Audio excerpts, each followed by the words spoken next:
Star Trek IV. The Voyage Home ending explained. What happened to Kirk and the whales? Star Trek IV. The Voyage Home, 1986, is unlike any other Star Trek film. It's the one with time travel, whales, and no traditional villain, only a cryptic alien probe and a desperate mission to save Earth using humpback whales.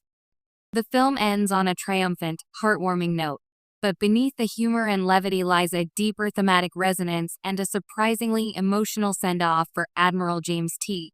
Kirk and his crew. Let's unpack the ending of The Voyage Home, explore what happened to Kirk, the whales, and the implications for the future of the Star Trek universe. The probe problem. A crisis without a villain. The film begins with Earth in peril. A mysterious alien probe is broadcasting an indecipherable signal toward the planet. The signal disables global power systems, causes catastrophic weather, and is slowly terraforming the planet into an uninhabitable oceanic wasteland.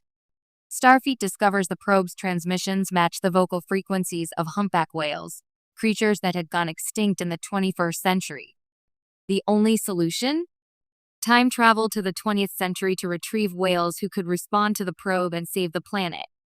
Kirk and the crew of the commandeered Klingon bird of prey travel back to 1986 San Francisco, where they locate two humpback whales, George and Gracie, under the care of marine biologist Dr. Gillian Taylor.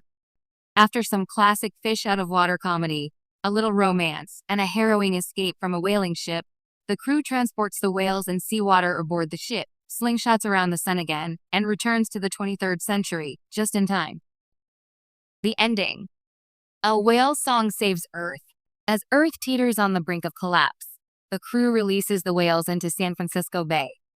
The probe, still emitting its intense signal, detects the whale song and immediately halts its destructive emissions. In a beautifully animated sequence, the probe and the whales appear to communicate through song. The planet's systems gradually return to normal.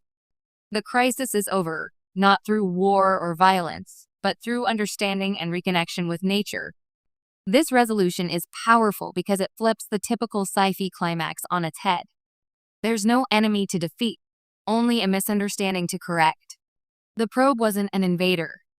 It was trying to reach lost kin. Its presence forced humanity to reckon with its environmental failures.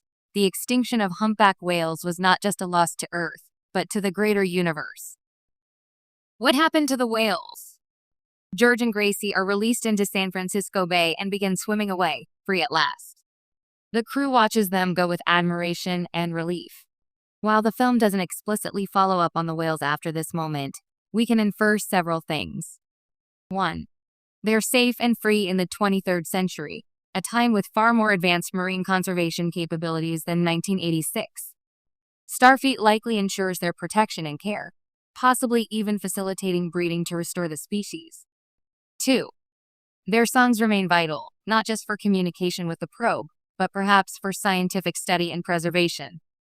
They're more than whales. They're interstellar ambassadors and symbols of humanity's second chance. 3. Dr. Gillian Taylor, their guardian, accompanies them, having chosen to travel to the future. Her presence ensures they'll be understood and protected in their new time. In many ways, the whale's freedom echoes the film's message, that healing the planet and protecting life, however seemingly insignificant, can have cosmic consequences. What happened to Kirk?